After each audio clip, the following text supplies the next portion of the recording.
जवळपास एक वर्ष जाते ना सर. साहेब, तुम्ही जे म्हणता एक व्यक्तीला जर जात प्रमाणपत्र मिळालं नाही तर तो वयाच्या 35व्या वर्षीनंतर त्याचं जातीचं प्रमाणपत्र इनव्हॅलिड राहतं, तर तो बाद होऊन जातो त्यातून. मग अशा वेळेस ह्या लोकांनी कुठे जायचं? साहेब, आमच्यासाठी सुद्धा एक एक दिवस महत्त्वाचा आहे. मी हे सांगत आहे 18 आता काय केलं जूनला पाहिजे? 2024ला हे निवेदन दिलं होतं. स्वरूपात आहे, दिसूनच राहिलं. पण हे निवेदन दिल्यानंतर सुद्धा 1 वर्ष झालेलं आहे. थांबून जा. 1 वर्ष होऊन गेलं. 1 वर्ष होऊन गेलं. 2024ला दिलं जून महिन्यात निवेदन.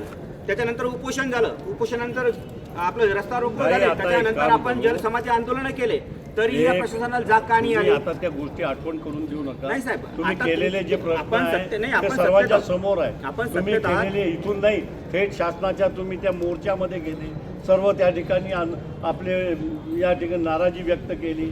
शासन काही आपल्याला देत नाही म्हणून सर्व काही केलं आहे ना. आता आपल्याला कोण देणार? 2 मिनिटं मी कशासाठी आलो? मला म्हणायचं काय? एसडीओनी आपल्याला या ठिकाणी जसं कोर्टातून मिळते तसं तुम्ही का देत नाही? एवढाच विषय आहे आपला. बस, अगदी बरोबर. माझं हे म्हणणं आहे की मागील वर्षामध्ये आपण 2 वर्षा अगोदर केसेस टाकल्या, त्या केसेसचा निकाल यावर्षी लागला. आता निकाल जर लागला तर प्रमाणपत्र वितरित झाले त्याच कागदपत्रावर. कोणत्या कागदपत्रावरती?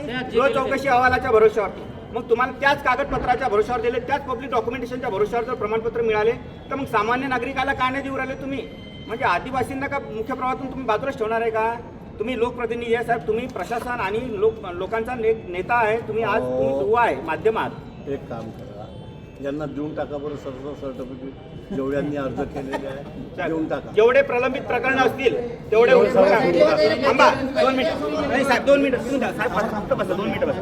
जेवढे प्रकरण प्रलंबित असतील तेवढे सगळे प्रकरण तुम्ही पुनर्विचारासाठी बाहेर काढावे. थांबा 1 मिनिटं. बसा.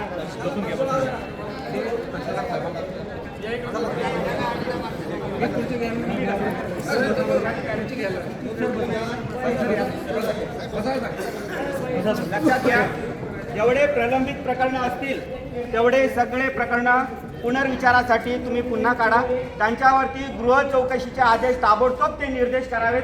आमची पहिली मागणी आता सांगतो, जुने जे प्रकरण असतील ते प्रकरण ज्यांचे असतील त्यांचे पुनर्तपासणीसाठी बाहेर काढा. त्यांना गृह चौकशीचे आदेश तुम्ही द्यावे.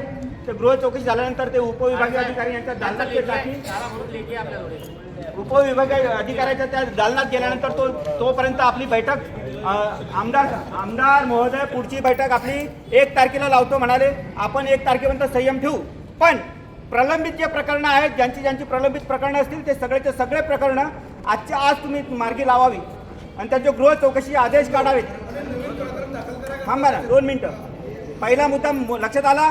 दुसरा मुद्दा, सेतू कार्यालयाला ताबडतोब तुम्ही निर्देश द्यावे. ज्यांची प्रकरणं आतापर्यंत एकही प्रस्ताव दाखल झाला नसेल त्यांच्या सर्वांचे प्रस्ताव तुम्ही सेतू कार्यालयाच्या माध्यमातून त्यांचे स्वीकारण्यात यावे. असे 2 आदेश तुम्ही तुर्तास आमचे काढावे. 1 तारखेपर्यंत आम्ही सर्व गोष्टीची स्थगिती देऊ आणि यानंतर मात्र तुम्ही म्हणसाल त्या वाटेला आम्ही जाऊ.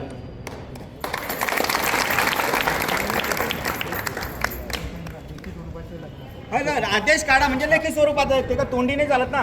तर त्यांच्या वतीनं तहसीलदार साहेब गृह चौकशी अहवाल तुमच्या अखत्यारीतला हा विषय. मी उपविभागीय अधिकारी यांच्या अखत्यारीतला विषय बोलत नाही. तुमच्या अखत्यारीतला विषय असल्यामुळे तुम्ही तुर्तास त्यांचे गृह चौकशीचे आदेश काढावे. प्रलंबित प्रकरण बाहेर काढू. आणि सेतूचे अधिकारी तुम्ही, सेतूचे बॉस तुम्ही आहात.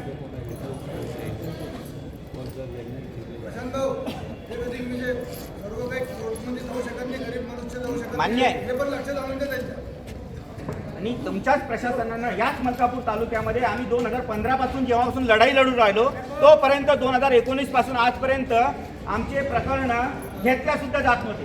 पण 2019ला आमचे प्रस्ताव पडले, तुम्ही आमचे खारिज केले, पडताळणी समितीनं खारिज केले. पण आम्हाला कोर्टाच्या माध्यमातून त्याच कागदपत्रावरती आम्हाला प्रमाणपत्र 13चे 13 तुमच्या मलकापूर उपविभागीय अधिकारी म्हणजे तुमचे संतोष शिंदे साहेबांच्या माध्यमातून मिळाले ना. काही वेगळं तर बोलत नाही ना. 13